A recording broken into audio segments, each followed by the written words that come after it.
e a Associação de Amigos da Casa recebê-los num dia tão importante para nós, que estamos recebendo aqui o professor Inato, nessa tarde que até São Pedro ajudou, né? Não está vendo? Linda. Bom, eu gostaria de apresentar, se bem que todo mundo conhece o professor e as suas qualificações, mas de qualquer forma, o professor Luiz Gonzaga de Inato de Almeida possui graduação em arquitetura pela Universidade Federal do Rio Grande do Sul, em 1972.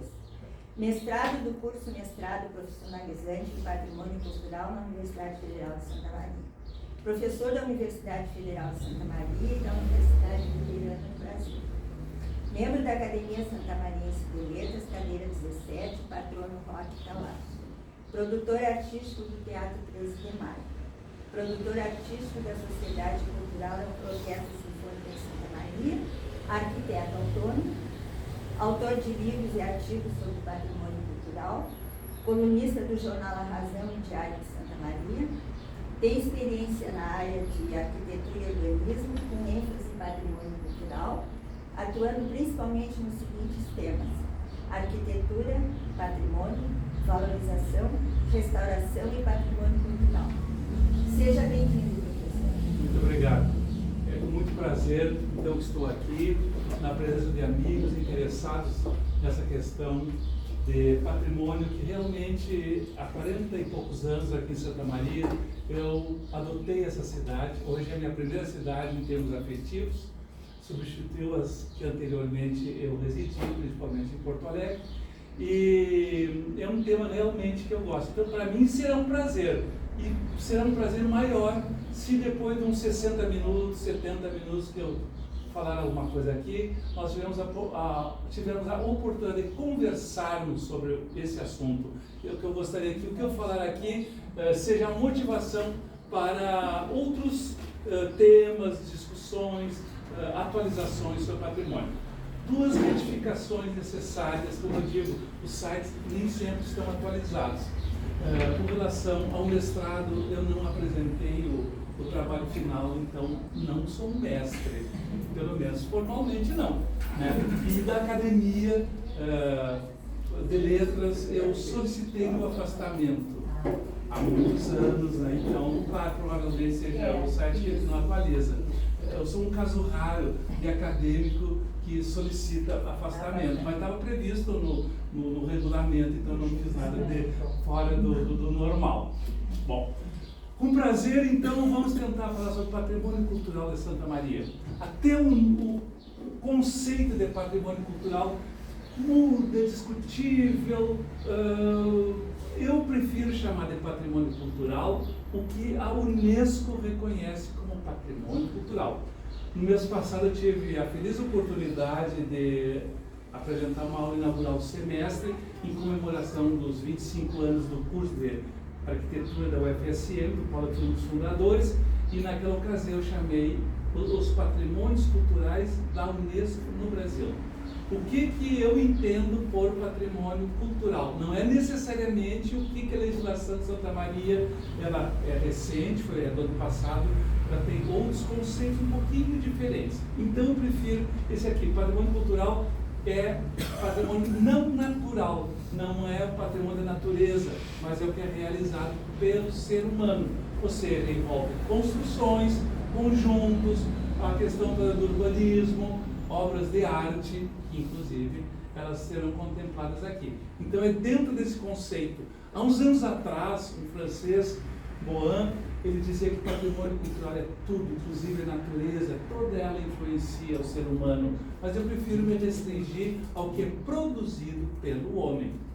Tanto do homem de hoje, como pode ter 50 mil anos lá no tempo das cavernas, o ser humano aqui no Brasil já realizava milhares no Piauí, Serra da Capivara, tem registro assim, de milhares de pinturas, sinais feitos pelo homem americano aqui no Brasil. Então, dado o conceito, eu disse, eu pretendo falar, espero que vocês até me reclamem se eu passar muito, 60 minutos, 70 minutos no máximo, Porque quanto mais velho, mais conversador a gente fica, não é? É verdade, né? Talvez pelas vivências, né? A gente tem muito o que falar. Eu digo sempre assim, se é testemunho da vida, eu disse a mesma coisa. Pior que lá eu passei 70 anos. Mas foi ótimo, podia ter passado mais 2 horas. Passei. Mas aí não deu tempo para conversar. Os que estão me assistindo, né? Então, o que eu escolhi? 10 patrimônios que eu considero assim, vitais para Santa Maria, que não há discussão, na minha opinião. Eles são claramente patrimônio, e até eu gostaria de saber se os senhores todos, o pessoal, inclusive já quero apresentar meus agradecimentos oficiais àqueles 2 moços que estão ali, são do Clube da História, e que sem eles não teria essa apresentação. Eu sempre fui um professor que tinha minhas limitações. Quanto mais idade, mais a gente se aproveita. Ou seja, eu não sei fazer a apresentação, essa aqui. Né? E eles tiveram uma paciência enorme comigo. Foram 2 tardes e hoje estão apostos ali. Então, meus agradecimentos sinceros. Eu acredito cada vez mais no trabalho coletivo. Não existe trabalho individual. Na verdade, tem muita gente trabalhando em cada tarefa. Não é isso? Bom, então eu escolhi esses 10 que eu considero indiscutíveis. Teríamos muito mais, porém eu escolhi 10. Tá? Gabriel, deixei ali em cima da mesa, ó. Gabriel. Ele me ensinou como você faz. Bom, esse eu considero indiscutível. A Vila Belga, né? Ela está no coração das pessoas, na vivência há mais de 100 anos, ela foi o cenário da vida santamariense. Eu disse que eu estou há 40 e poucos anos aqui, quando eu vi a Vila Belga, eu percebi, é um testemunho construído do período ferroviário de Santa Maria, que lamentavelmente nós temos poucos registros materializados, temos pouco, eu considero pouco para a importância que Santa Maria teve em termos de ferrovia. Nós não temos o museu do trem, embora não está aí hoje, aí o Gaspar e a Seura, eu me lembro que eles foram, inclusive, conversar no Rio de Janeiro com o Niemeyer. O Niemeyer estava disposto a fazer um projeto do Museu da Ferrovia aqui em Santa Maria. Então, independente disso, nós temos o Museu Vivo, que é a própria cidade.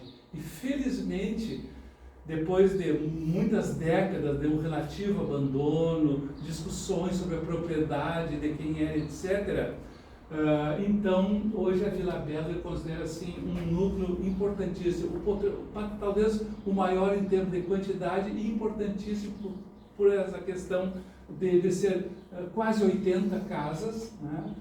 Eu considero o nosso Pelourinho, comparando com Salvador, e ela deve, na minha opinião, ter aquela função do Pelourinho. Visitar Salvador sem visitar o Pelourinho não é visitar a Bahia toda, né? Então eu considero assim que essa em termos de turismo e tudo mais, essa vila é extraordinária.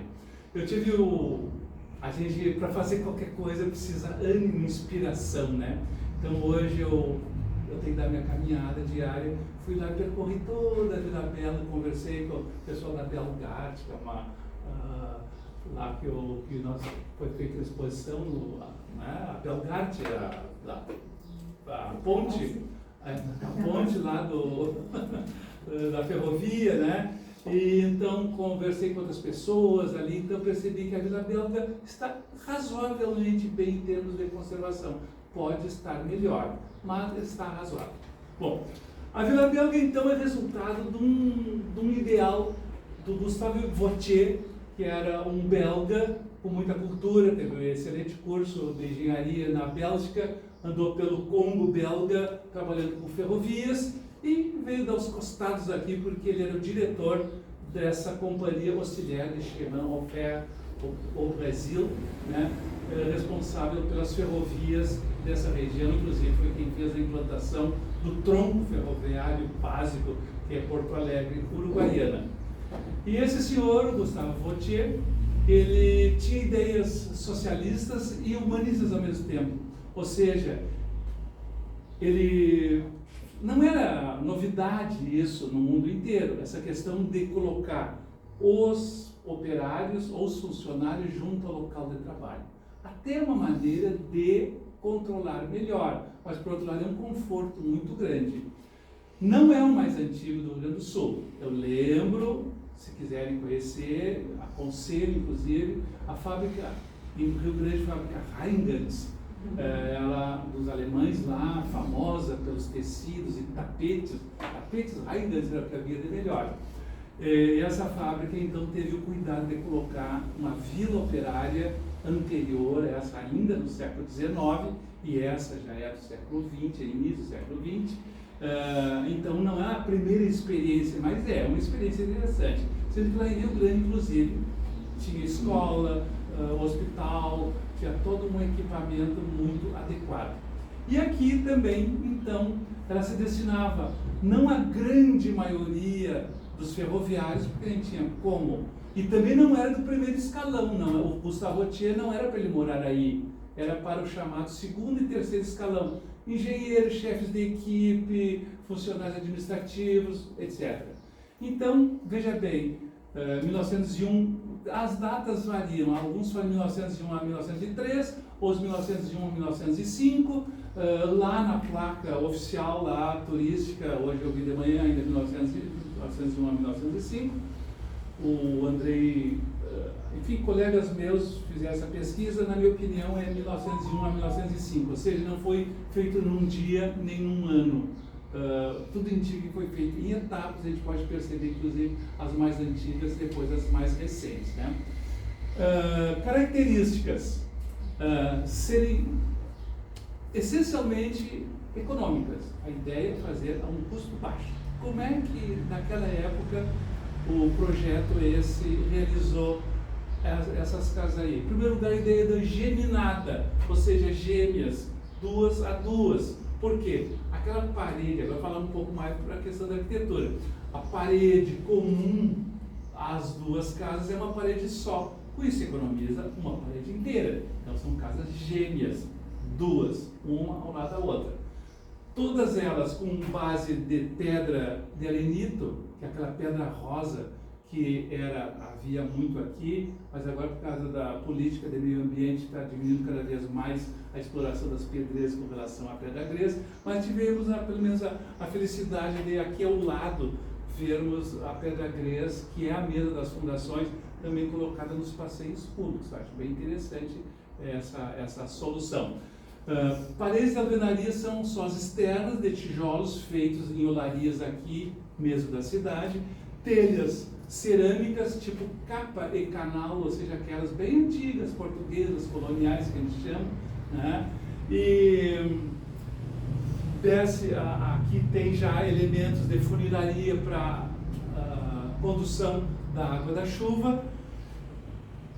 E acho interessante também que as estruturas, as tesouras que recebem, que suportam as telhas, eram de troncos de coqueiro.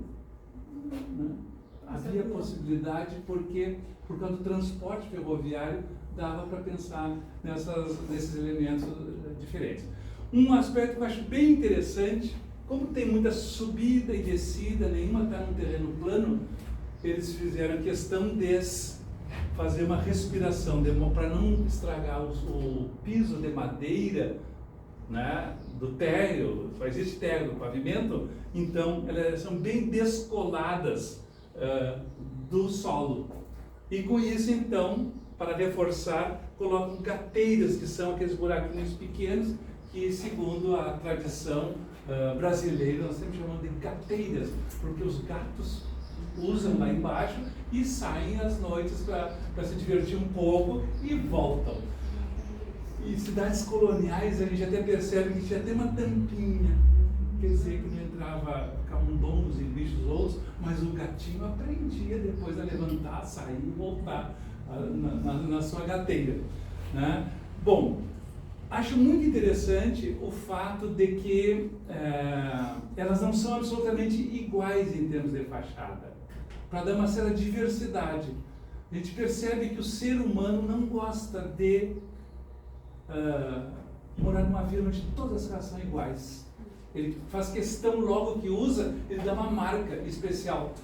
Então, acho bem interessante o fato daqui na Vila Belga que o tratamento das fachadas não é absolutamente igual. Cada janela tem um ornamento diferente, alguma coisa assim. Então, isso faz com que cria um dinamismo em termos de uma certa individualidade em cada residência. Eu digo que levou 4 anos, porque se percebe claramente até a técnica construtiva, as decorações não são iguais. A gente percebe as mais antigas e depois as mais recentes. Né? O que mais teria a fazer? A cor. A cor original não eram essas coloridas aí. Tem notícia através de relatos, inclusive o próprio Edmundo Cardoso fala numa crônica dessas que foram publicadas. Todas elas eram cinzas, ele conheceu ainda cinza. Acho que devia ser bem bonito, bem discreto, né? Naquele tempo os pigmentos não é como hoje, que tem pigmentos variados e tal. Então, os pigmentos. E uma questão de arquitetura que eu acho muitíssimo interessante é a flexibilidade. Os japoneses, normalmente, eles usam muita divisória entre é outro conceito de arquitetura, né? A residência do japonês, de dia é uma sala, mas de noite é um dormitório. A mesa, porque é tudo pequeno, tudo espirrado. Então, as divisórias são leves, são tabiques de madeira removíveis. Só fixo é a parte externa, as paredes, mas não as divisórias. Daí o nome divisórias. Elas, por serem de madeiras, se adaptavam a cada família. Cada família adaptava o seu dormitório, a sua sala, de acordo com as suas necessidades e conveniências. Sabiam que é assim? Que as divisórias são de madeira leve, para permitir isso aí? Pois é. Bom, tipologias. A gente chama de tipologia, é o tipo da planta básica, não estou falando da parte interna, mas as janelas que dão para frente, algumas com porta para frente, outras com portas laterais. São praticamente 5 as tipologias na Vila Belga. Pode observar, por exemplo, que algumas não têm porta na frente, tem porta lateral, tem algumas que, pelo contrário, e só tem uma que eu considero por isso que eu caminhei hoje lá, eu fui procurar uma que é considerada sem ser dignada. É a única absolutamente solta de todas as demais, vai ficar naquela rua descendo uma paralela Rio Branco, mais próxima já à escola Manuel Ribas, que tem um postezinho na frente. Então fui identificar que esta aqui, né? Essa sai da regra, essa que eu falei, ela não é geminada. Esse também acha.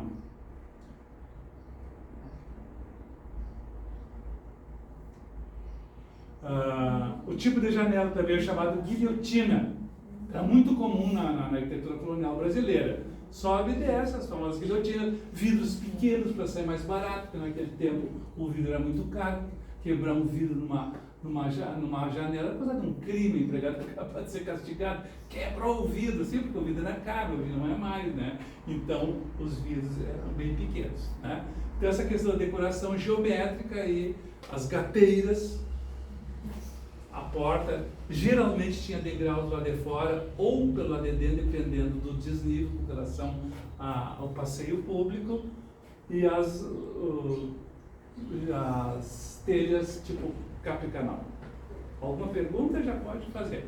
E aí, então, esse é o homem que eu acho que vale a pena a gente conhecer cada vez mais. Eu conheci em boa parte graças ao nosso patrono dessa casa, né? Que é o Edmundo Cardoso, que tem uma crônica chamada Gustavo Rotier e a Vila Belga. Esse Gustavo Rotier é aquele que eu falei, que andou pelo Congo Belga, depois veio por aqui, e casou com uma brasileira, irmã do Manuel Ribas. O Manuel Ribas e o Augusto Ribas eram 2 irmãos, uma série de irmãos lá do Paraná, de Ponta Grossa. Esse Gustavo Rotier, dentro daqueles princípios socialistas e humanistas dele, ele chama para cá porque ele pretendia justamente incentivar a existência de uma cooperativa para os ferroviários. Era uma família ferroviária muito grande, né? E seria muito mais interessante comprar tudo que fosse possível, desde a lenha até a roupa, absolutamente tudo na cooperativa, criando então essa cooperativa que foi fabulosa aqui nessa cidade, com sede aqui, dentro da Vila Belga, que permitiu então a criação de inúmeros benefícios para os cooperativados, inclusive 2 escolas, a escola masculina, que é onde hoje está o Boteiro, e a escola feminina, onde hoje está a escola Manuel Ribas. Quanto mais a gente conhece esse aí, mais a gente admira assim, o quanto ele fez bem para Santa Maria, essas ideias dele aí.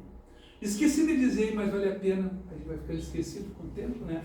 Esqueci de dizer o tipo de pavimentação, que era uma pavimentação bastante econômica lá na Vila Belga. Não era de sarjeta a sarjeta, era apenas uma linha de 1,5 m a 2 metros no centro da rua, por onde passavam os carros. Sempre naquele tempo não era automóvel, né? Em 1901 ela não foi concebida para carro, era carreta, era carro, era carruagem e cavalo, e mulas, né? Então havia só um central de mais ou menos de 1 metro a 2 metros, quem fala isso é também o Cardoso. E quando chegava na esquina havia 3 transversais, em cada esquina, no meio da quadra e na outra esquina, de modo que a pessoa que morava lá podia atravessar a rua sempre pelo seco, porque tinha aquelas travessas, não toda a rua, mas lá na esquina, na outra esquina e na parte central não tem caminhada. Uma passarela de pedra irregular. Hoje, quando eu fui lá, eu olhei assim, o asfalto não fica bem, né? Não combina. Também a gente, quando vai a Ouro Preto, não dá para imaginar assim, Ouro Preto, Diamantina com asfalto, né? Essa questão de progresso é meio relativa. Eu gosto mais daquelas ruas da Vila Belga, onde a pedra é irregular. Me parece mais coerente. Também não vão querer adotar aquele sistema das passarelas e tal, porque, claro, o mundo mudou e os veículos também, né? Mas fica essa curiosidade.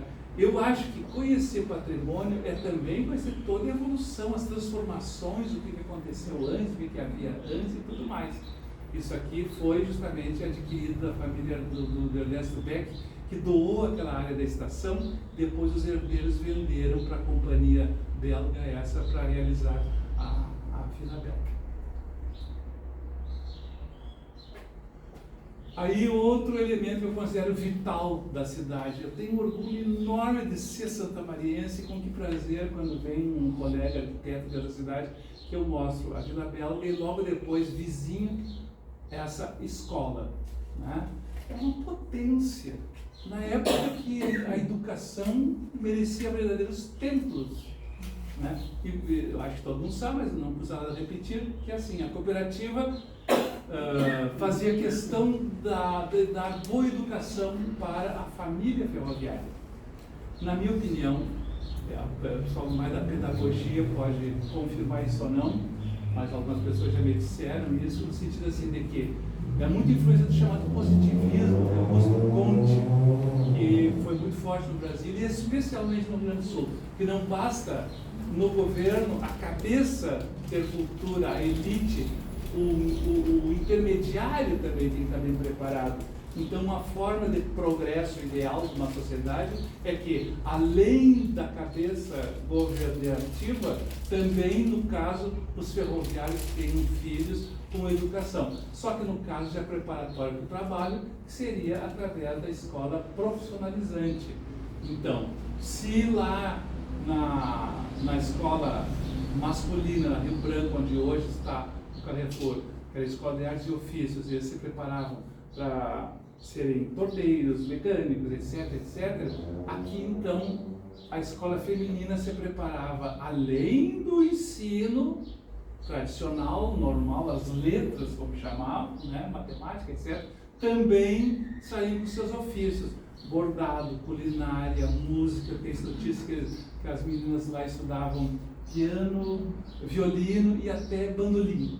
A gente tem depoimentos de várias pessoas que estudaram lá, né? Então, vejam bem, um edifício desse tamanho, da década de 20, em Santa Maria, relativamente pequeno, uma cidade de porte médio, ainda é porte médio, imagina em 1920 fazer uma escola com esse porte.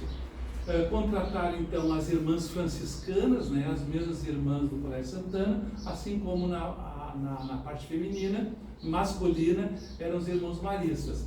E elas residiam, existe lá em cima, as mansardas, que é uma solução que vem da França, que são as residências, as pessoas podem morar embaixo do telhado, que era bastante alto, mas tem também janelas para permitir uma boa ventilação e tal, um certo conforto, as mansardas. E nós temos mansardas lá porque as irmãs moravam na própria escola, né? Então eu acho excelente um prédio de uma escola feminina, Santa Teresinha do Menino Jesus, era o nome. Por muito tempo administrado pelas irmãs franciscanas, foi mais de 11 mil alunas que se formaram aí. E tem notícias também que elas saíram também, se fosse o caso, como professoras, né? Alunas mestras, formavam direito adicionado o primeiro grau. Uma cooperativa muito bem organizada, parece quase ideal, né? Só que como tudo acontece, inclusive aí teve vários outros colégios, passou para o Estado, e passando para o Estado, então várias escolas, não é só o Manuel Ribas de hoje lá, algumas outras, como Silon Rosa nasceu ali, teve uma outra escola que tem ali por perto também, tinha sede aqui, até que se consagrou como Escola Manuel Ribas, em homenagem ao mentor e diretor da cooperativa, que era o Manuel Ribas, junto com seu irmão, aquele que eu já tinha comentado anteriormente aí. Bom, eu vim para cá em 77 e vi muito degradado esse prédio, então felizmente houve campanhas com os alunos, com os professores, ex-alunos, que tem muito ex-aluno importante em diversos cargos importantes até hoje no Brasil inteiro. Então, graças à campanha, fizeram um bom restauro, me lembro bem. Carlos Max Moreira Maia foi o projetista, foi meu professor lá na URGS, excelente, e eu considerei na época um bom projeto. Não teve tantas alterações, foi respeitada a volumetria geral, e tem muitos requintes essa escola. Se olham, acho que muita gente conhece essa escola, talvez mais do que eu, né, por frequentar ou não. Tem os postigos, por exemplo, assim, para vigiar lá de fora o que está acontecendo lá dentro. É cristal bisoté, um requinte francês, né? Bisoté toda assim, as molduras e tal. Hoje, alguém vai dizer, filha de ferroviário, não precisa tanto isso, né? Mas cada época tem os seus valores. Bom, então essa aí foi uma forma de mostrar o Augusto e o Manuel, junto com seus irmãos. Então, o Augusto é esse aqui, e o Manuel Ribas é aquele lá, à direita. E esta é a irmã deles que veio casar com a Vautier. Aliás, casou com o Vautier, que é o Gustavo Vautier, o belga aqui. E graças a essa relação familiar é que o poderoso Vautier chamou esses dois para aqui ajudarem, principalmente na questão de criar e administrar a cooperativa durante muito tempo. O Manuel Ribas, ele era um político e muito vinculado ao Getúlio Vargas. Eu consegui uma foto muito interessante, já coloquei no jornal, no diário, algum tempo atrás, acho que no ano passado, onde mostra na noite que o Getúlio passa. Depois eu vou falar mais sobre isso. Tem uma noite que ele passa no trem, sai de Porto Alegre, vitoriosamente se preparando para tomar conta do governo Catete, se preparando também para uma batalha em Itararé, lá em São Paulo e Paraná. Batalha que não acontece porque antes disso uma junta militar depõe o presidente da ocasião, que é o Washington Luiz. Mas ela foi vitoriosa, foi gloriosa, assim, a saída do Getúlio com militares, com cavalos, armas, armamento e tudo, sai de Porto Alegre. Não tinha nem como dizer que aquela ia sair de tanto povo que ia ter, a empresa foi melhor, até perigoso, vamos sair meio que assim. Mesmo assim, o povo acorreu a saída do Getúlio lá. E quando passa aqui em Santa Maria, ia só passar, mas Santa Maria era vital para a Revolução de 30, assim, em outubro, né? E no dia 12 de outubro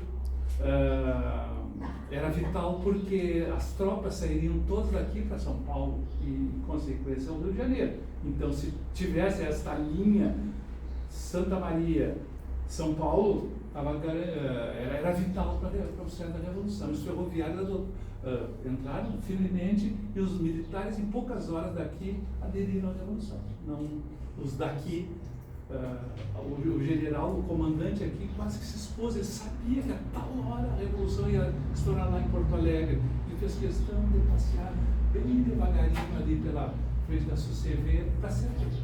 E foi preso. Ele não podia dizer que ele queria ser preso, ou seja, ele estava aderindo à Revolução no momento que ele aceitou ser preso. É interessante. Ainda foi no Correio, naquele tempo o Correio era ali em frente ao CV, mas foi o Hotel Jansen, antes desse hotel, né? Em 1913 não tinha aquele edifício ali, ainda foi no Correio, ele se ofereceu para ser preso.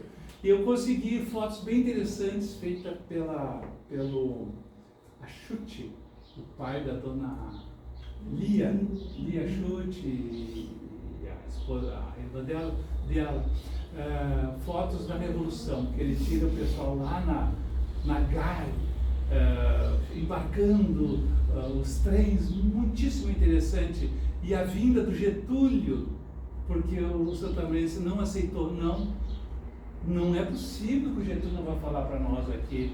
Então ele se segura uma noite inteira e vai para a SUCV junto com o Manuel Ribas e com o Flores da Cunha, fazem um discurso no comício falando sobre a Revolução. Só no outro dia, às 6 da manhã, é que ele sai. Quem quiser estudar um pouco mais sobre isso, eu pelo menos tive a sorte. Eu tenho a revista do Globo comemorativa logo que terminou a Revolução de 30, que eles foram vitoriosos, é contado pelos vitoriosos, né? Eu tenho um volume extraordinário lá. A revista do Globo aderiu completamente à causa getulista, então fez uma matéria muito importante sobre cada município, como é que trabalhou na Revolução de 30. Inclusive Santa Maria tem artigos muito interessantes até pelo Walter Jobim, escrito muito interessante, que é a mulher do Walter Jobim, a Ana, que tocava violino, né? Depois foi primeira dama, ela organizou logo também as mulheres de Santa Maria para servirem enfermeiras do caso de necessidade. Era comum naquela época, né? As senhoras da sociedade trabalhar na questão do socorro aos feridos. Bom, então essa é a família Ribas. Só que depois o Ribas, o Getúlio, ele convida o Manuel Ribas voltar para o Paraná para ser governador do seu estado, do Paraná. Que naquele tempo, como não era eleito, chamava-se interventor. Interventor Manuel Ribas. Né? É muito comum essa questão de intervenção. Velada ou não, acontecia. Bom, cuidei da hora. Estou conversador hoje, estou com toda a corda. Bom, aqui então eu considero que outra maravilha de Santa Maria são os painéis do Locatelli, na catedral, hoje metropolitana, naquele tempo diocesana. A catedral eu me interesso muito pelo assunto. O meu colega aqui, o Queiroz, sabe disso, né? As questões. Eu considero assim, dentro da catedral, embora a catedral tenha passado por muitas reformas, né? Mas mesmo assim, em termos de simbologia, ela pela questão afetiva, há mais de 100 anos, ela é um cenário para o santamariense, e eu considero realmente um patrimônio, não naquele sentido estrito do termo do objeto arquitetônico construído, que ela passou por muitas reformas, mas essas alterações foram benéficas, vieram a favor dela. Então houve um período que resolveram reformar a catedral. Primeiro reformaram a fachada, em 1939, eu acho que é pior. Depois, vamos reformar agora a parte interna. trocaram o piso, que é aquele que está lá, trocaram os bancos e os vitrais, felizmente encomendaram da Casa Genta. Eu achei excelentes os vitrais da Casa Genta, lá de Porto Alegre. Foi uma histórica produtora de vitrais de alta qualidade. Digas de passagem, os vitrais da Casa tem uma relação com os belgas também. Eu tenho um relacionamento lá com uma senhora que é a filha do que desenhava esses vitrais para a Casa Genta, e ele era belga, né? Então é mais uma presença belga aqui em Santa Maria, através do artista. Só que ela se queixa muito porque a Casa Genta não permitia, não sei, em raras exceções, que o artista que criava assinasse, né? Então a gente conhece, porque ela, mas quando eu mandei, mas esse São José eu conheço muito, eu estava lá na minha casa, ele guardava, meu pai, eu sei, está aqui escrito Santa Maria, não há dúvida que foi uma presença belga também nesse sentido. Mas vamos voltar então ao principal, que é o Locatelli. O Locatelli era um artista italiano que foi contratado para Pelotas, para o bispo de Pelotas, tá? Ele precisava fazer as pinturas internas. Era uma tendência da época, as igrejas católicas pretendiam chamar atenção através de grandes obras. Isso aconteceu em vários casos aqui no Rio Grande do Sul. E Pelotas então contratou 2 lá da região de Bérgamo, na Itália. Eles já tinham muita experiência de restauro e execução de obras lá. Era o Emílio Cessa e Aldo Locatelli. Depois do sucesso lá em Pelotas, até um deles, que é o Aldo, foi logo contratado para ser professor estava renovando o Instituto Belas Artes lá de Pelotas, ele foi professor lá, mas depois ele vai para Porto Alegre, e em Porto Alegre também ele começa a lecionar também no Instituto de Artes de Porto Alegre, e produziu tremendamente. Eu acho que ele não parava nunca para ter produzido tanto como ele produziu no interior do Rio Grande do Sul, Porto Alegre, Catedral, Palácio Piratini, São Paulo, Santa Catarina. E ele morreu muito jovem, morreu de câncer, talvez por causa das tintas, talvez um pouco por causa do cigarro. De qualquer maneira, desproporcional o tempo que ele teve para realizar as suas pinturas, tudo que era importante na URGS, na reitoria, Palácio Piratini, todo mundo sabe, né, o quanto são importantes os painéis no Piratini. E nós temos a honra de contar então em Santa Maria, e eu não sei até que ponto nós temos esse orgulho. Se a gente vai a Caxias, né? São Pellegrino de Caxias, realmente é uma obra importante dentro da trajetória dele, né? Mas Caxias sabe vender seu peixe. E nós queria pintura do Locatelli, mas eu acho que não está ainda de uma maneira assim gloriosa. Até porque não há dúvida que elas têm qualidade. Existe uma tendência explicável que é o seguinte: ele era considerado um homem fora do seu tempo. Ele é a Renascença italiana. Ele é antiquado segundo os padrões da época que ele vivia aqui. Ele fez aqui em 1954, assinou ali. Então, na década de 50, a gente só queria saber de arte moderna, arte contemporânea, Portinari, etc., e Semana de 22, etc., mas nem por isso não tem valor. Então, que sorte que nós temos uma âncora lá, um pouco no Barroco e um pouco na Renascença italiana, colocada aqui no Rio Grande do Sul. Felizmente, isso agora, cada vez mais, depois que morre, né, fica mais valorizado. Ele chegou a ser considerado também comunista, e ele foi, embora até doente, ele foi eliminado, aposentado sem remuneração, foi desligado lá do Instituto de Artes da URGS por questão chamada de ideologia, mas é um homem até muito cristão, muito católico. Mas tudo bem, não vamos discutir isso aí. E depois, felizmente, depois de morto, é que a viúva recebeu o direito de receber a pensão, inclusive atrasada. Locatelli. Eu sempre digo, é uma pena, né? Política e arte e cultura se misturarem demais, que às vezes uma prejudica a outra. Acho que o artista está acima de tudo isso, sinceramente. Quem me conhece sabe disso, a minha posição com relação à arte. O artista tem certos direitos que não eram comuns mortais.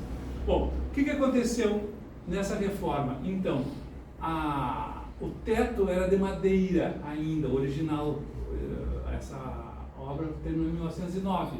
Então, tinha que mudar. Mudaram todos, fizeram um teto de estuque. Tudo isso aqui. E exigiu uma reforma muito grande. Foi feita essa reforma para permitir esses painéis todos. Na verdade, o contrato é assim. Consta lá no livro da paróquia. Existe o contrato do Locatelli e o do César. O do César é muito mais caro, muito mais alto, porque, pelo jeito, foi pela área. A parte do Locatelli são os 4 painéis. Este aqui, acima do altar, crucificação, assunção e anunciação. E tudo mais que você vê, esses dourados todos, e depois aquelas tetas lá nas naves laterais, são do chamado decorador, como alguns anjos, etc. Tal. Na minha opinião, o Locatelli é um artista maior, o outro é um decorador no sentido não ruim do termo, no sentido de apenas complementar. Os dois trabalharam sempre juntos, até que depois o César voltou para a Itália e por lá morreu. Mas o Locatelli se tornou um gaúcho definitivo. E ele dizia, tem-se notícia dias, há escrito que ele assim, quando o tema Nossa Senhora, a melhor obra que ele admirava de si mesmo era o que ela realizou na Catedral de Santa Maria. Isso, então, dá para acreditar, né? Se o próprio autor tinha esse orgulho enorme, né? Então, são 4 fatos de Nossa Senhora, a temática. A Anunciação, não.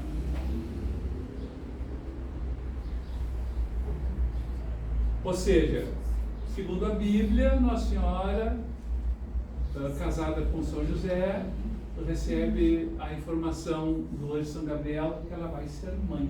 E ela diz, eis aqui, escrava do Senhor, né? Seja de acordo com a vossa vontade, etc. Então ele coloca bem assim a submissão à vontade de Cristo, né? A vontade de Deus, no caso, Cristo vai nascer. E lá está o anjo, né? E até aqui não se percebe muito, mas tem até o detalhe que ela estava costurando e o carretel chega a escorrer assim, corre, um requinte, assim, um fio de linha, sabe, no chão. Ele é uma perfeição. E ao mesmo tempo com um grande ânimo, pois é que isso aí em qualquer igreja da Europa, né? Que bom que nós está aqui. E eu acho bem iluminado em termos naturais, porque tem aquela iluminação através do teto. Então essa é a chamada Anunciação, o primeiro momento. Essa eu considero assim a principal, que é, segundo um dogma, o Papa, há uns anos atrás, já tinha declarado oficialmente que Nossa Senhora não morreu e não teve o seu corpo prejudicado. Ela subiu com corpo e alma para o céu. É um dogma, não dá para discutir. Dogma é dogma, né? É dogmático. E então ele coloca então essa cena da Nossa Senhora Maria subindo ao céu, com corpo e alma. E eu gosto muito do semblante dela, ela está realmente subindo, ela está olhando para cima, assim, uma coisa. Por isso que ele gostava, eu acho que dessas pinturas. Bom, mas em compensação, Nossa Senhora também tem o sentido de dor, né? Que é a morte do próprio filho numa cruz. E ele retrata muito bem esse Cristo, não é aquela coisa convencional, triste. Uma vez eu contei para a Ruth, vou repetir agora, depois da minha idade a gente já pode contar as coisas. Quando eu tinha 4 anos, eu estava no jardim de infância, com as irmãs lá do colégio Segundo, em Porto Alegre. E começou eu era muito menino, né? Então, 4 anos eu era pequeno. agora todo mundo entra mais cedo, mas naquela época era com 5, 6 anos. E eu fiquei praticamente traumatizado quando na Semana Santa, tudo de roxo e tal, botaram um Cristo todo ensanguentado, as criancinhas tinham que beijar aquele Cristo. Eu fiquei assim mesmo, que coisa, eu não estou gostando muito, não disse nada, mas até hoje eu tenho eu acho que impressiona muito, acho que as crianças devem ser poupadas com certas coisas, para que beijar? E né, um homem todo, para mim era um homem, né? Todo ensanguentado e tal, eu tive que beijar aquele. Eu não gosto, até hoje não gosto, acho que um dia vai ter que reformular essa questão da cristandade com relação a Cristo crucificado, com o coração para fora, ensanguentado e tal, né? Não sei até que ponto isso. Não sei. Cabe, depois a gente pode conversar sobre isso. Mas eu considero assim, ele botou de uma maneira cabisbaixo, né? Mas ao mesmo tempo tranquilo. É claro que quando a pessoa morre na cruz não tem questão ambulante tão tranquilo, né? Bom, e os anjos aqui e tal. É interessante. 1954, felizmente ele assinou lá à direita do altar, quem olha, se quiser olhar, vai encontrar Aldo Locatelli, 1954, à direita, naquele onde é triunfo de Nossa Senhora, quando ela é coroada pelo Espírito Santo, pelo Filho e pelo Deus Pai, da Santíssima Trindade. Coroa ela como Rainha dos Céus, tá? Que é aquele que fica atrás do altar, que a igreja viu antes do altar. Aquele lá. Acho bem interessante essa composição totalmente triangular aqui, bem clássica, né? A pomba lá, Deus Pai, Deus Filho, e a assinatura não se vê aqui, mas ela fica do lado direito aqui. Felizmente foi muito bem restaurado na última fase de restauro, que foi feito pela equipe da Sudbrac, que é uma especialista em restauro de obras de Locatelli, fez muitas obras, a equipe dela que restaurou. Achei bastante interessante. Não é fácil.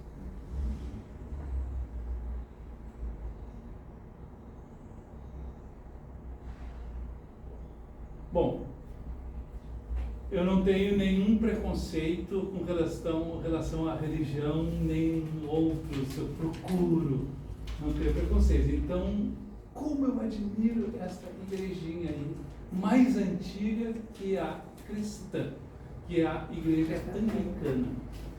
A igreja anglicana teve muito poder aqui em Santa Maria.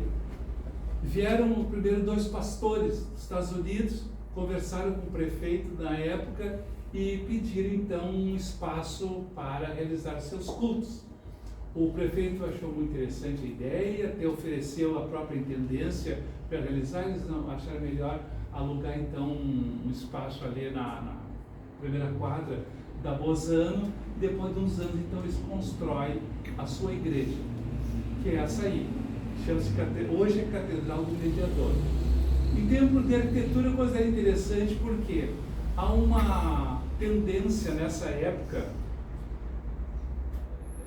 do chamado historicismo, voltar ao passado. Isso aí pretende, esse objeto aí, ser gótico, mas não é gótico, então nós chamamos de neogótico. É um novo gótico, é uma citação de um gótico que é lá da Idade Média, lá do século XIII, XII, XIV, né? E nós estamos já no iníciozinho já do século XX, mas não é só que o mundo inteiro resolveu fazer arquiteturas neo-barroco, neo-isso, neo-aquilo. Inclusive quando mistura muito, que é o caso que depois nós vamos ver, chama-se ecletismo. Historicismo é quando copia um estilo, historicismo. Até tem uma explicação que eu considero interessante para o pessoal da engenharia. Os grandes arquitetos do final do século XIX não eram arquitetos, eram os engenheiros civis. Por quê? Os engenheiros civis não tinham nenhum preconceito de novos materiais, novas tecnologias. E estava vindo o aço, o vidro, e os engenheiros civis não tinham preconceito muito questão da estética, história, da arte, coisa assim, então adotaram com muita facilidade o ferro. E se construíram maravilhas na Europa, nos Estados Unidos, com fé. A Torre Eiffel é um exemplo. Os arquitetos de Paris acharam a coisa mais horrorosa que podia haver, estava fora de toda uma tradição, né?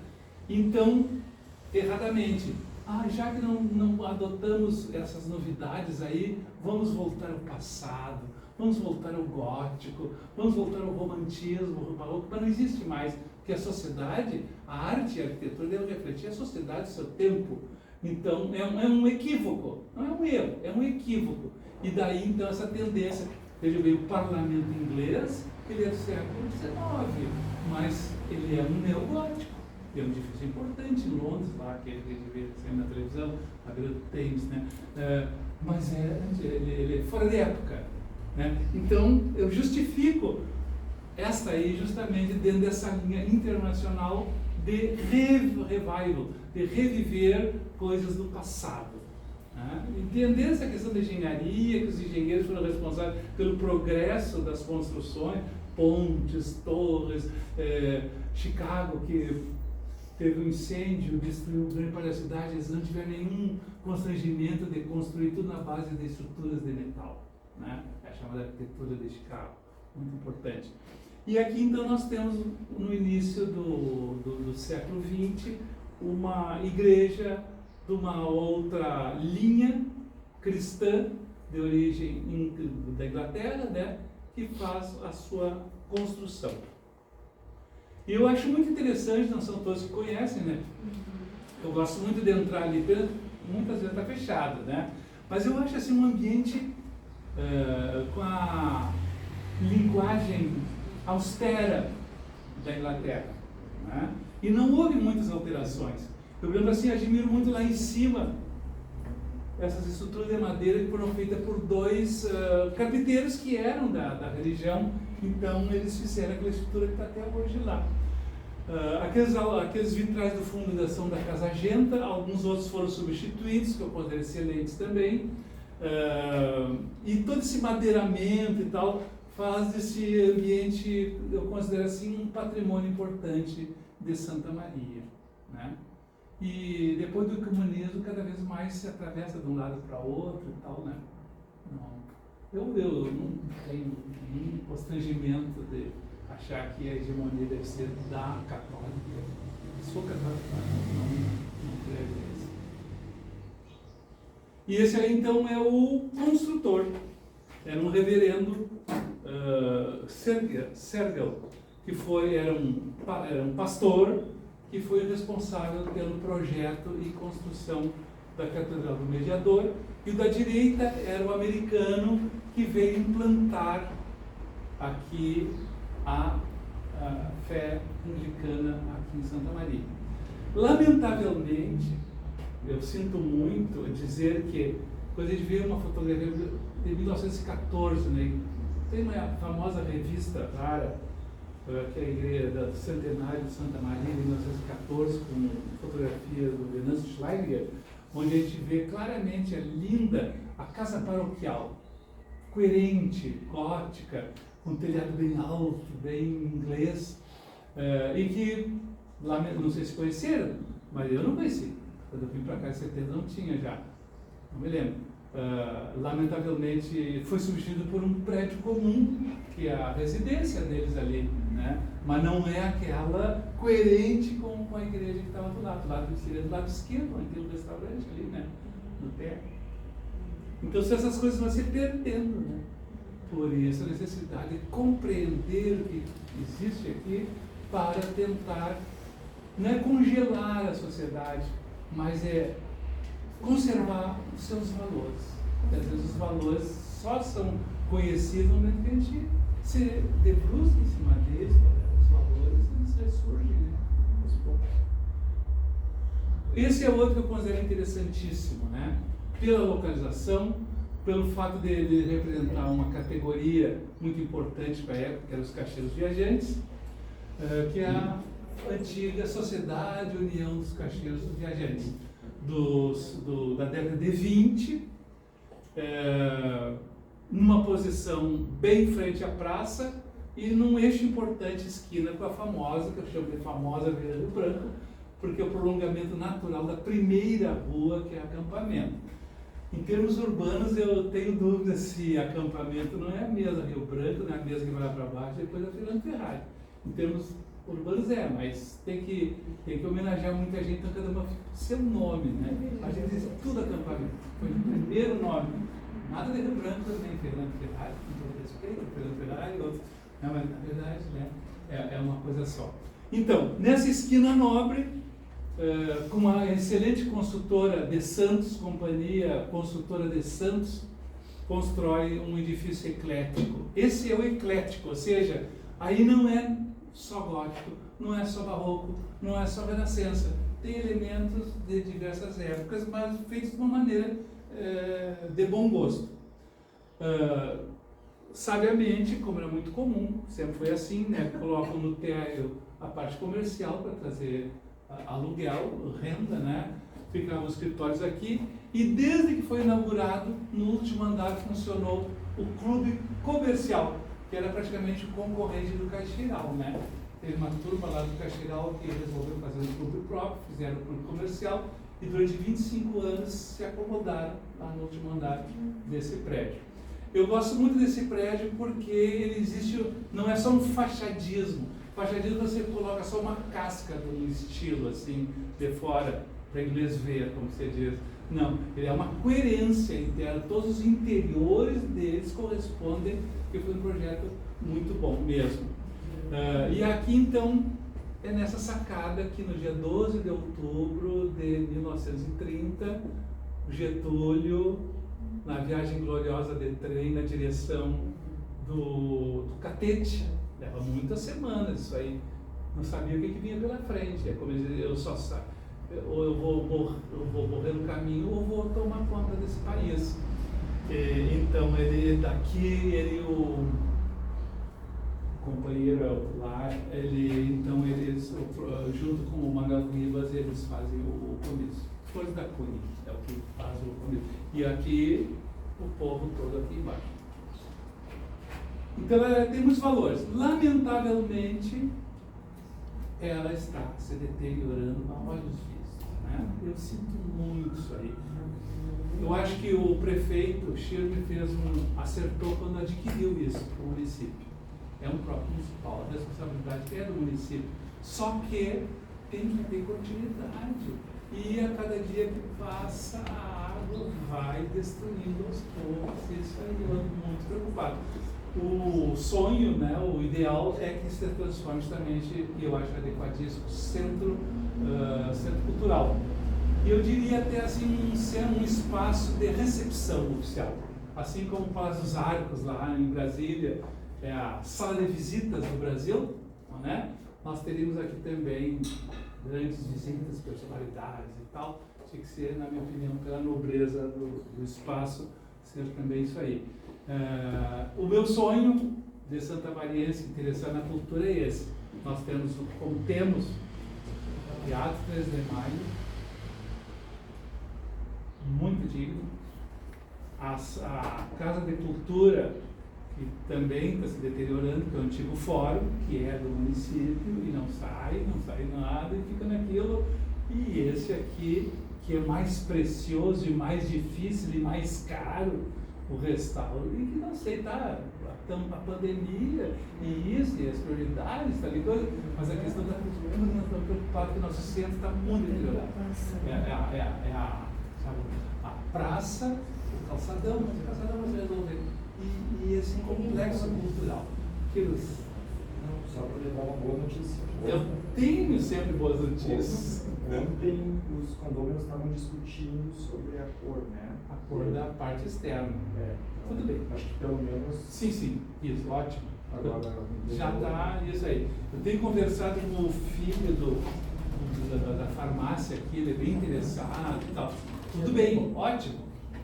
Mas a pintura não vai resolver os problemas internos, vai ficar deteriorando já. A água está rapidinho. Claro, é boa notícia, mas não é a notícia assim que. Eu acho que a Ana Paula Nogueira está fazendo o projeto, voltou para ver esse projeto e depois vamos arrumar dinheiro. Tem que arrumar assim um tipo de uma Ruth Pereiron, né, que resolve os problemas, 1000 maiores sacrifícios lá do teatro, e depois o pessoal que está agora na casa, lá no Museu de Arte, né? Tem que ter umas pessoas assim que vão ter que adotar essa ideia aí, né? Não ficar só na prefeitura. Mas é boa notícia, sim. Obrigado.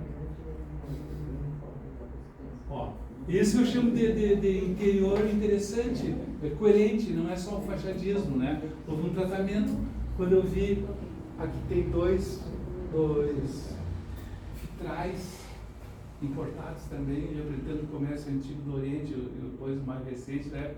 Está tudo pedaço, está guardado, tá? Eu sei onde está e tal. O elevador, não sei como, fora da década de 20, ainda funciona, é o primeiro da cidade, um alemão bonito, né? E funciona, como era bom, né? Como se investiram em qualidade ali, né? Eu estou um pouquinho ansioso com isso. Diga de passagem, aqui tinha até um museu, e esse museu tinha uma coleção chamada Victor Berzani. É o único bem tombado em nível federal pelo Instituto de Patrimônio Histórico. Ele foi criado em 1937 por Getúlio, por Capanema, em 1938 já estava sendo tombado. Muito interessante. E, lamentavelmente, com o declínio dessa CCV, então, eles repassaram essa coleção toda para os museus da universidade, que hoje estão lá. Eu vou dizer bem a verdade, não sei que critérios foram esses. Eu estou aqui para criticar também, né? Que critérios fizeram? O que tem tão interessante? Eu nunca vi tanta coisa interessante. Diz que tem umas moedas de antes de Cristo, mas eu vejo muito passarinho empalhado, cerâmicas indígenas que tem em toda parte. Eu não sei até que ponto, o que levou a turma do Getúlio a tombar uma coisa desse museu. Será que não foi o tal de discurso, esse interesse assim, né? Não sei. Não dá para comparar com o Ouro Preto e os grandes monumentos dos lugares, né? Eu tinha vontade, eu devia perguntar então para a diretora, você não me mostra então, vamos ver se é isso aí. Isso está nos cofres, né? Entenderam a minha pergunta, meu questionamento, até que ponto é tão valoroso essa coleção? Eu não vejo até hoje. É fácil criticar. Bom, eu considero para a cidade muito interessante isso aí também, que hoje a gente conhece como Museus da Universidade, mas na verdade era a residência, o palacete do Dr. Astrogildo César de Azevedo, um homem que era lá de Porto Alegre, veio para cá, fez grandes benefícios para a cidade, criou praticamente com a equipe dele o Hospital de Caridade, que leva o seu nome, e essa é uma residência que eu acho interessante, porque ela, aqui na frente era para consultório médico, e tinha uma entrada independente, que ia para trás e depois para cima, que era a residência do César de Azevedo. O arquiteto foi excelente aí, Theodor Widerspan. Theodor Widerspan foi um grande arquiteto que trabalhava no escritório de engenharia do Arons, lá em Porto Alegre. E o Arons esse tinha tanta obra aqui no Rio Grande do Sul que decidiu que Santa Maria seria a sede de uma filial do Arons aqui em Santa Maria. Então, o Schultz foi o construtor em nome do Arons, um projeto do Widerspan. Só para citar algumas obras icônicas em Porto Alegre do Widerspan, o Museu de Arte do Rio Grande do Sul, que era a antiga alfândega, o Correios e Telégrafo, praticamente um palácio, a Faculdade de Medicina, a Faculdade de Direito da URGS, a residência que ele tem ali para o Comendador Coruja, ali perto da Farrapos. O Widerspan trabalhou muito, fez muitos bons projetos, inclusive esse e o ex-Banco Nacional do Comércio, que hoje é Caixa Econômica Federal.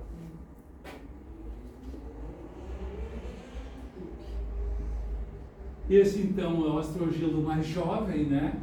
Os nossos colaboradores, mas eu não tinha visto ainda tão bom assim. Esse aqui é em 1914, quando saiu a famosa revista de fotografias do Venâncio Schleiniger, né?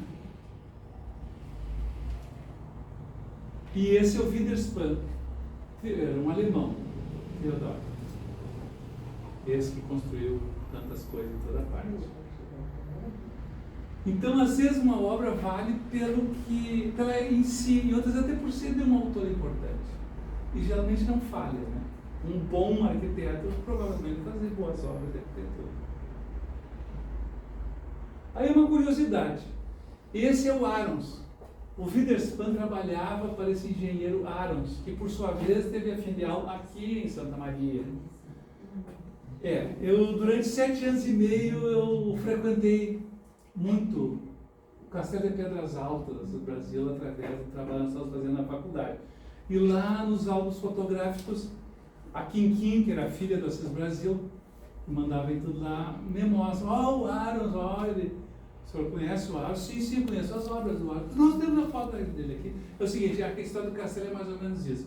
Ele tinha fazendas no Assis Brasil e ele resolveu criar uma tese que é possível ter uma estância praticamente em poucos hectares. Então ele tem uma estância, tem praticamente intensiva, né, a cultura em Pedras Altas. Ele comprou aquela granja para isso aí. E eles fizeram primeiro esse chalé que existe até hoje, que é chamado cottage. Esse cottage foi feito com madeiras que vinham de navios e depois vinham lá para Bagé e vinham de trem e tem a estação de ferro ali na frente. Então ali era a casa do Assis Brasil com a família dele. Depois, uma história meio cheia de detalhes, mas enfim, ele decide fazer uma casa nova toda de pedra. Mandaram dois galegos lá da Galícia, né? Queriam construtores, eles então tá, vamos fazer uma construção aqui, e fez a tal construção. E chamou o Arons para dar opinião sobre a casa que está chamado castelo. Não é bem castelo, é parecido com castelo. Então achei bem curioso. Eu não conheço outra fotografia do Arons em Pedras Altas, que era o que tinha um filial aqui em Santa Maria. Apresenta, infelizmente, o rosto dele está pequeno. E essa aí, em 1914, tem essa tal de revista onde aparece, então, aqui, filial de Santa Maria, onde o arquiteto era o Witherspoon e o engenheiro, mas o que tomava conta das obras aqui era outra, Schultz. E essa é a outra obra que eu acho interessante, feita em 1918, para o antigo, quem é mais novo, conhece como Caixa Federal. Eu já estou ainda no tempo do Banco Nacional do Comércio. Nós tivemos 2 bancos mais antigos aqui na cidade, que era o Banco Nacional do Comércio e o Banco da Província, que fica hoje onde é o edifício Província, logo na entrada do acampamento, ali à esquerda, né? Então é um prédio eclético, porque tem elementos gregos, jônicos, tem aqueles atlas lá em cima que seguram o globo, era uma tendência.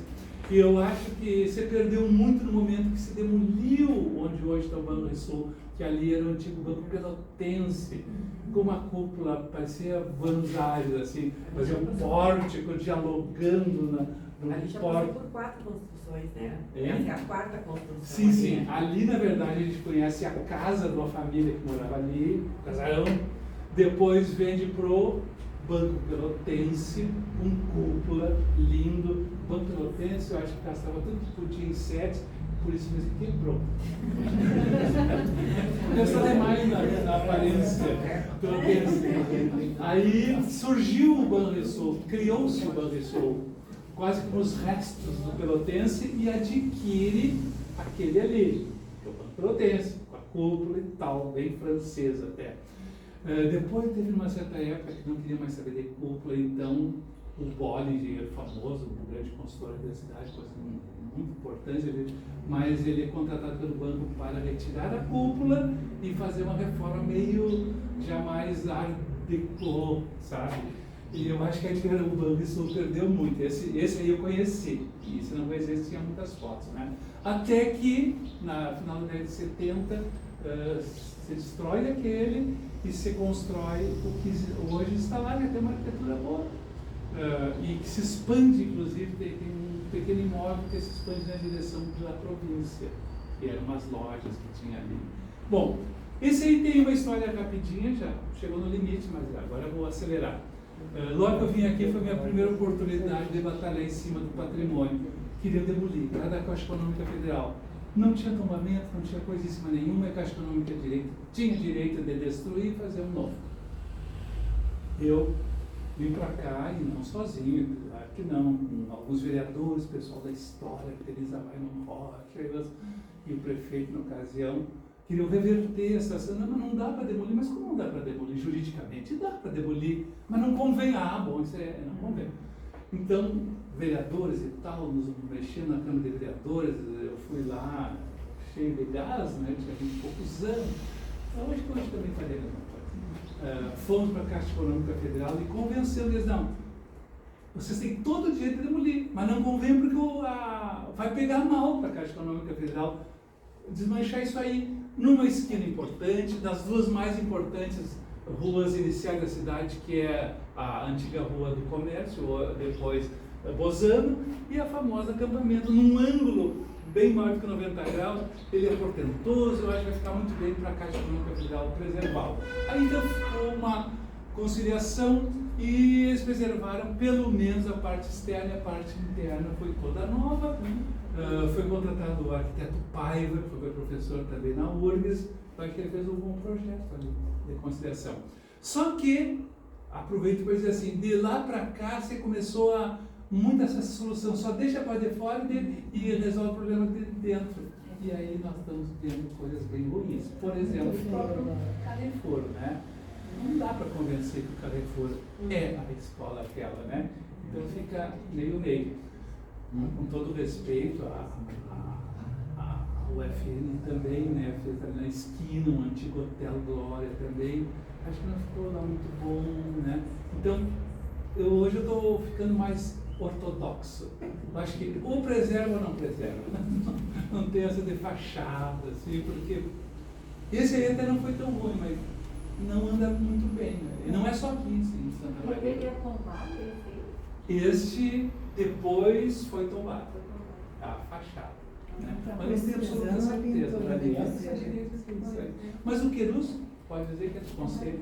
Eu acho que só tem legislação e preservação, mas acho que tombamento. Não, só a declaração, né? É uma pena. Mas não é urgente, porque tá mais ou menos, né? Bom, e aí vem o considero assim importantíssimo, essa erma do Felipe de Oliveira. Pelo Felipe de Oliveira, e mais do que Felipe de Oliveira, o autor, que é o Vitor Brecheret. Vitor Brecheret é provavelmente o mais importante escultor do século XX do Brasil, pelas obras que ele fez. Dedicou-se tremendamente. Então é uma obra que, na minha opinião, ela não está valorizada devidamente, né? Até as árvores que estão atrás estão grandes demais, são gigantes lá atrás, e o pobrezinho da nossa perna fica meio que assim, fora da escala aqui, que é o Felipe de Oliveira, né? Foi aquele poeta que nasceu aqui, da família Oliveira, depois vai para Porto Alegre, depois vai para o Rio de Janeiro, e depois se mete lá contra o Getúlio, justamente o Getúlio, da Revolução de 32, e perde a Revolução com os paulistas, e ele então pede asilo ao México, na Embaixada do México, vai para Paris e fica esperando em Paris que as coisas melhorem por aqui. Só que ele foi passear lá, lamentavelmente nos livros sempre dizem que perto de Paris, eu conheço a cidade, muitos anos de sonhar em morar em Santa Maria, fica 4 horas de Paris, 170 km, ou Shirley, né? Conhece, né? Não é nos arredores de Paris, né? Não tem nada a ver até. Então não gosta. Tá. Mas aí ele morreu lá, mas era uma família, além de muitas posses, muita cultura. É lindo, belíssimo. O tio dele ficou pai adotivo, que é o João de Oliveira, o mesmo do Teatro 3 de Maio. E ele então contrata lá para um cemitério, no bairro do Botafogo, São João Batista, no Rio de Janeiro, faz um belíssimo, mas nada de histórico, completamente reto. Faz uma luminária que é uma homenagem à Lanterna Verde, que é o belo poema do Felipe de Oliveira, e contrata Vera Yanukopoulos, uma de origem grega, para fazer as esculturas, o despertar e a morte.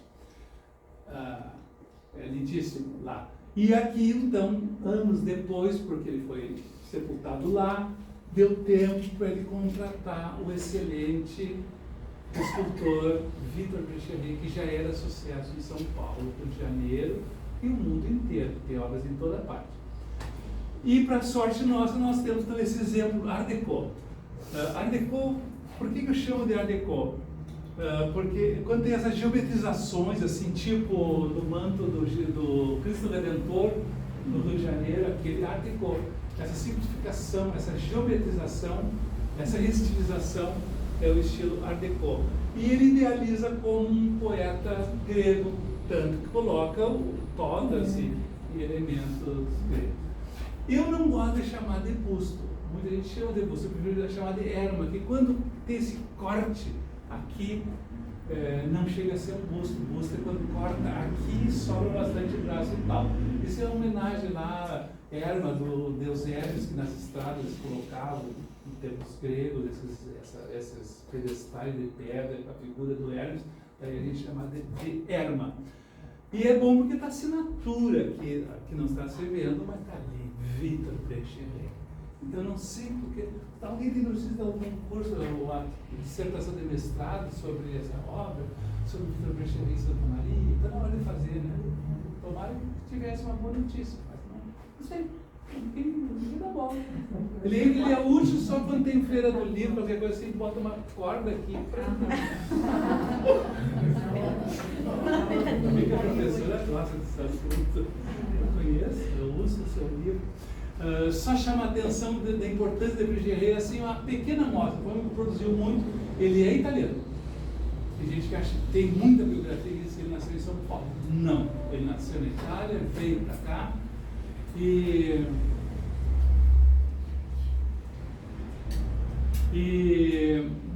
passou muitos anos na França, principalmente, se especializou em Roma depois, e lá, quando foi feita essa obra, estava em Roma.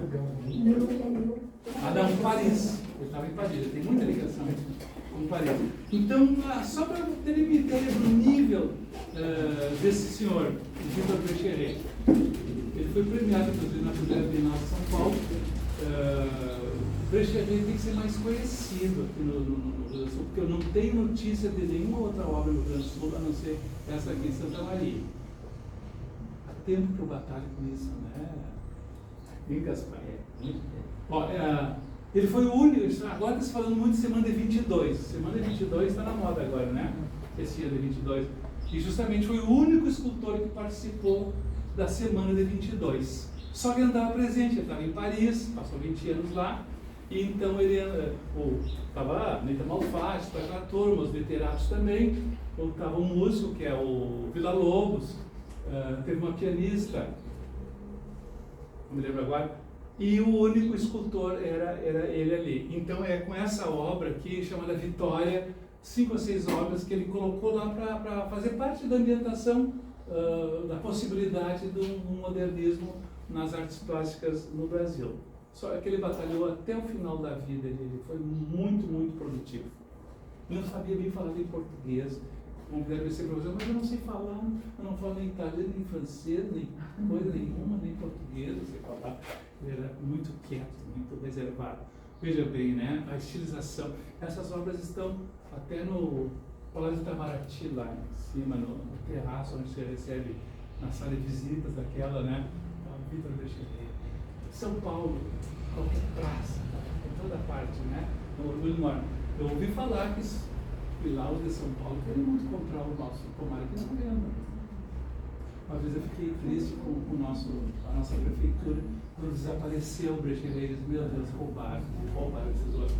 Aí eu tive coragem, botei no jornal, está vazio. Aí o prefeito Schirmer, Binato, não te preocupa, está no meu gabinete. Aqui estava descolado alguma coisa, eu estou encarregado, mas na semana, no dia da Feira do Livro, eu quero ver que volte. Ele foi, primeiro homenagem, patrono, né? O Felipe Oliveira, naquela manhã estava lá. Então a gente tem que reclamar, né? O jornal é para isso. Mas não acham lindo? Isso aí tem na entrada, tem lá no Palácio Itamaraty, de Brasília, na entrada do Teatro Municipal, tem muita coisa dele, tem coisa assim, maravilhosa, tem toda parte. Esse eu acho excelente. Eu sou encantado com esse fauno, né? Ele está na frente do MASP, tem aquele parque Siqueira de Campos, e então lá tem esse fauno dele, que é uma mimetização, né, com a vegetação, com a floresta, a gente não sabe onde é que está a escultura, onde é que está a flauta, onde é que está o pé, onde é que está a rocha, onde é que está a vegetação. Eu acho extraordinário esse fauno com a sua flautinha, né? Flauta de pan. Não é para qualquer um. E esse é o monumento mais famoso dele, que levou 30 anos até resolver o problema, que muita gente ia lá no ateliê dele, no Palácio das Indústrias de São Paulo, para ver o que esse homem estava fazendo. Ele estava preparando um grande monumento às bandeiras, que é a grande figura dos bandeirantes de São Paulo, né? Até Monteiro Lobato andou por lá. Primeiro achou tudo muito ruim, modernismo, mas agora diante de um escultor desse, né, o modernismo eu acho que tem muito sentido, né? Então isso aí foi colocado décadas depois, para o quarto centenário, em 1954, no novo Parque Ibirapuera, do quarto centenário de São Paulo. E esta é a figura. A gente vê que o Paulo não falava nem aquilo, ou seja, ele era meio recatado, meio quieto, meio cabisbaixo. Lamentavelmente morreu cedo também. Considero um patrimônio importante, um modernismo, um marco do modernismo arquitetônico de Santa Maria, esse edifício que é o Taperinha. Foi de 1955 a 59 construído, permitiu a abertura de uma rua, que eles tinham um casarão ali, um comércio antigo, que via desde o século XIX, abriu a chamada 24 horas, o Alberto Pasqualini. Ao lado está então outro patrimônio, que é a residência do Astor de Azevedo. Felizmente está mais ou menos restaurado. Então, para terminar, eu considero assim o clímax em termos de patrimônio, pela raridade. Quando a gente vai pelas cidades que têm casarões de qualidade, mansões do século XIX, vê-se muito obras como essa. A mais semelhante que eu considero com essa aqui é aquela em Porto Alegre, perto da Piratini, do Solar dos Câmara, da família Câmara, né? Até porque é cor-de-rosa e tem uma certa linguagem, né? Esse aqui está mais eclético. Ele tem elementos góticos, sem ser gótico. Ele tem elementos gregos, jônicos, sem ser grego. Ele tem pratibandas, ele tem aqueles elementos, aqueles vasos lá por cima. Ele é descolado do chão. Isso tudo é do século XIX. No Brasil era muito comum. A casa colonial brasileira, típica, era terreno estreitinho para aproveitar o máximo de pessoas para morar. Alongado, apertado, às vezes, na cidade baixa de Porto Alegre, a gente vê só uma casa, uma porta e uma janela, pedida em palmos, de tão pequeno, tão econômico, bem popular. É isso? Lá no Buenos Aires também tem a casa do Carlos Gardel, deixam ver, chouriço, linguiças, são compridas, igual uma linguiça, né? E aqui na colônia brasileira também era assim, no século XIX, com o poder econômico cada vez maior, então você consegue descolar em todo sentido. Descolar à direita, descolar à esquerda e descolar no chão, para permitir uma boa ventilação. À direita ou à esquerda, geralmente à direita para entrar já a carruagem, e à esquerda os belos jardins. E esse é um excelente exemplo, único em Santa Maria, um dos últimos remanescentes do século XIX, que é a residência que sempre foi uma mesma família.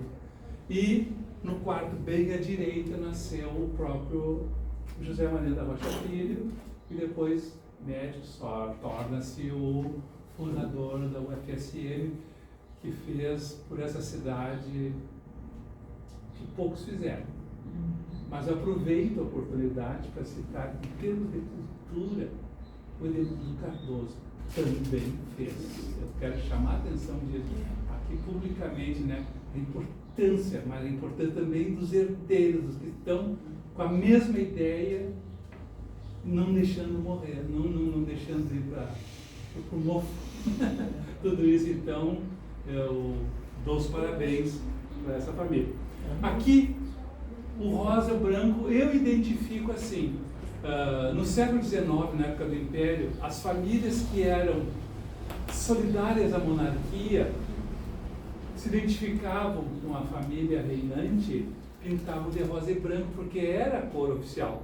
Quando a gente vai em Petrópolis, a gente vê que a casa da Princesa Isabel, o palácio do imperador Dom Pedro II é rosa e branco, né?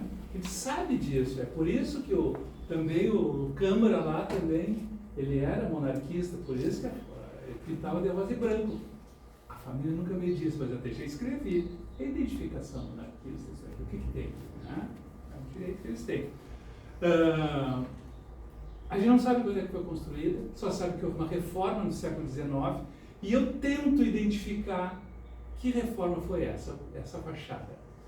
Quem fez foi a própria avó dele, Maria Manuela, filha do conde de Porto Alegre, que estudou no Colégio Sion, no Rio de Janeiro, e ela lá estudou arquitetura. Sei lá que curso era esse, né? Chamava-se arquitetura. Na minha opinião, pela lógica de Santa Maria do século XIX, havia de ser paredes aqui, como estão, e aqui os elementos aqui e tal. E, na minha opinião, a Maria Manuela acrescentou para entrar dentro do espírito eclético, esse de elementos de fora, de uma maneira até claramente gratuita. Pode não ser arquiteto, vocês vão entender, porque ele é assim, ó, isso aqui, vamos botar uma coluna jônica, entrar no ecletismo, mas ela está superficial, né? Ela é aplicada, ela não nasce da estrutura. Esse daqui é evidente que isso aqui não é original, foi colocado lá no final do século XIX, não sabe qual é a data. E esses elementos cósmicos e tal, né? Já a Platibanda não, provavelmente fosse do século XIX, entende? E esses elementos brancos aqui e tal, tudo indica então que foi uma adaptação ao gosto eclético. Nem por isso tira o valor, tá? Então, se um dia, eu espero que um dia seja o memorial da família Mariano da Rocha, né? Então não vamos tirar isso aí, não tem sentido voltar ao passado, que já está incorporado à própria construção. Essa lateral eu acho belíssima. Em termos de vegetais, é uma riqueza enorme ali no centro da cidade, um enorme terreno com essa área verde. Lamentavelmente perdeu-se porque numa certa época construiu esse edifício do lado, o edifício de Mariano da Rocha, né? Porque, na verdade, o terreno todo pegava toda aquela parte do edifício aqui à esquerda. Aquele evento bem típico do século XIX, aquela questão do ferro que eu falei, Torre Eiffel e tal, né? Eles compravam na Bélgica e na França essas platibandas na hora da chuva, protegiam as pessoas, né? E aqui a janela guilhotina antiga original, sem aquela, a Manuela não interferiu aqui, ó.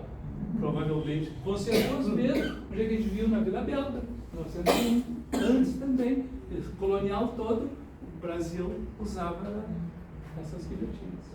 Todo mundo conhece, né? E os vinhos pequenos, que era e difícil. esse jardim, se não me engano, essa ia lá. E quando ela na colônia, era tão difícil o vidro, tinha que usar um mineral transparente chamado malacatita, que é transparente, ao mesmo tempo iluminava. Não tinha como importar no interior de Minas Gerais, o Bahia, o Pernambuco, o vidro.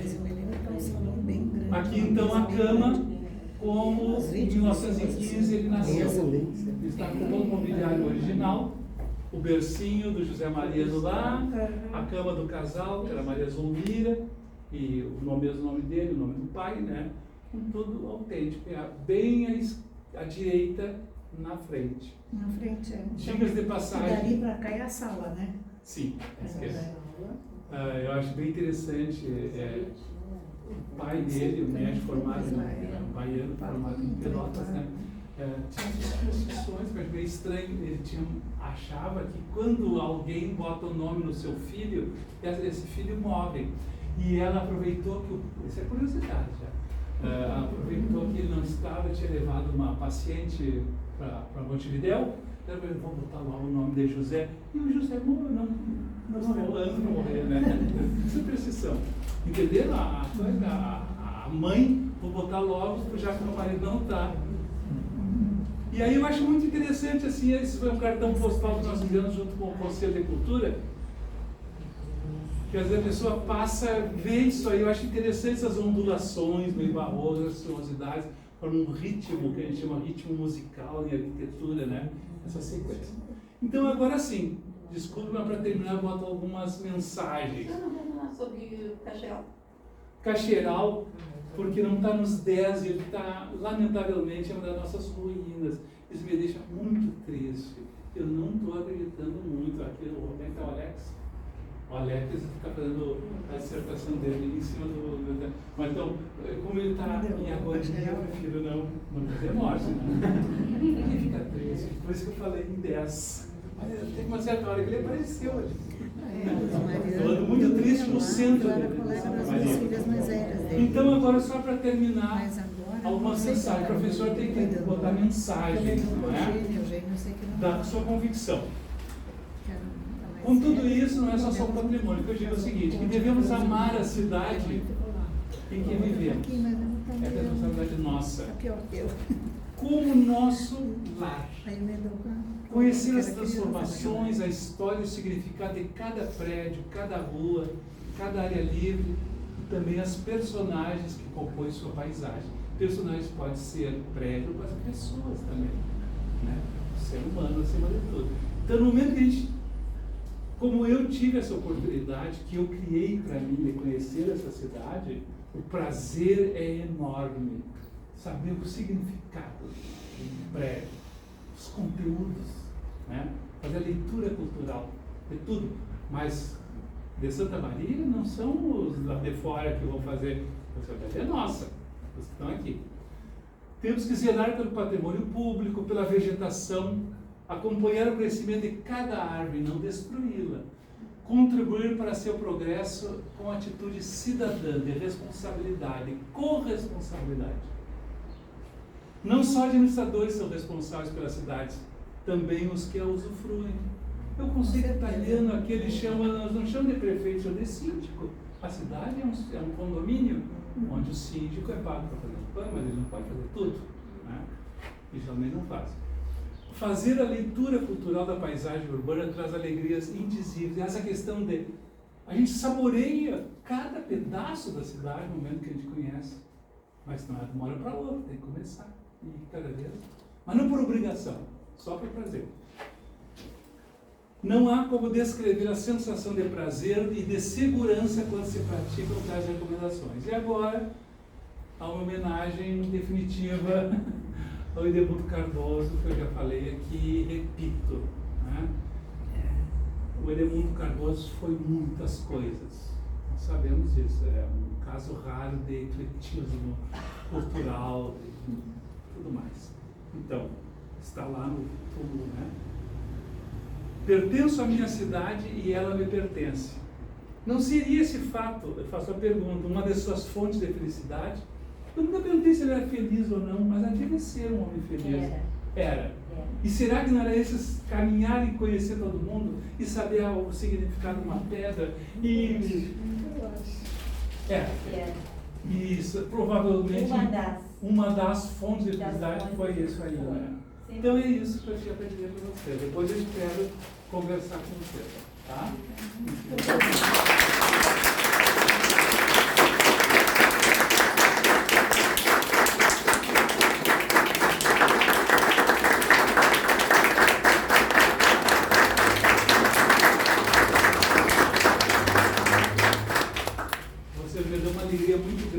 Porque eu me aposentei muito novo na UFSM, tinha 49 anos de tempo de serviço, então eu me aposentei cedo. Depois eu insisti, não, mas eu tenho que inventar outra coisa. Aí criamos o curso lá da UBRA, né? Me aposentei de novo, já por idade. Então, cada vez que eu, entre amigos, falo um pouco sobre isso, vocês que dão um presente, que é a oportunidade de falar um pouco sobre os assuntos que eu gosto muito. Que bom.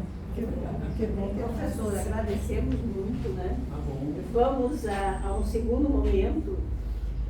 Nós temos um cafezinho preparado lá na varanda, né? E depois nós retornamos para fazer os questionamentos, tá? Anotem os caderninhos de vocês aí. Teria muito prazer, e no fim gostaria de falar sobre assuntos que não sejam exatamente esses, qualquer coisa sobre a cidade. Não é para eu responder, é para nós discutirmos os assuntos. Essas questões do CONFIC, né? A nova lei, eu tive conhecimento agora, formação pública, o Alex com o Clube Cacheral. Eu acho que cada um tem a sua, alguma história para sobre isso. Isso. Então, não, eu tenho um assunto que eu gostaria que a gente começasse a discutir hoje. O Conselho Estadual de Cultura está com inscrições de candidaturas para o Conselho, até o dia 6, quer dizer, até essa quarta-feira. Nós estamos com o edital, eu já tive com a dona Ruth, com a Ana Molina. Nós teríamos que fazer um esforço de termos algum candidato de Santa Maria inscrito, né, pelo nosso segmento. E aí a gente estava olhando, né, nós temos ali só candidatos do segmento memória e patrimônio. Não temos do patrimônio arquitetônico, que é um outro segmento que tem nos conselhos, né, inclusive no nosso conselho aqui de Santa Maria. Então nós temos que nos reunir para ver quem é que a gente poderia indicar, né, para que a gente tenha uma representação do nosso segmento no Conselho Estadual. Eu estou sabendo que o governo federal está encaminhando, me parece que não sai mais para esse ano, a conferência, conferência estadual e depois a nacional de cultura. Já tinha uma previsão de datas para novembro, né? Mas até agora ninguém ouviu falar nada, ou alguém já sabe dessa proposta, né? Então, como que nós vamos participar desses movimentos, né? Se a gente está meio assim, solto, né? Então, por isso que eu gostaria depois, num segundo momento, a gente discutir isso. Como que a gente poderia encaminhar uma representação e que a gente depois, embora o edital não diga como vai ser a eleição, quem vai votar, ele está fazendo a inscrição de candidatos, de candidaturas, mas não diz quem vai votar, como vai ser escolhido, né? Então, para isso a gente tem que estar preparado para ter um número grande, né? Se realmente nós tivermos que votar, a gente votar, ou então a representação das entidades também, né? Então tá, vamos então passar lá na varanda.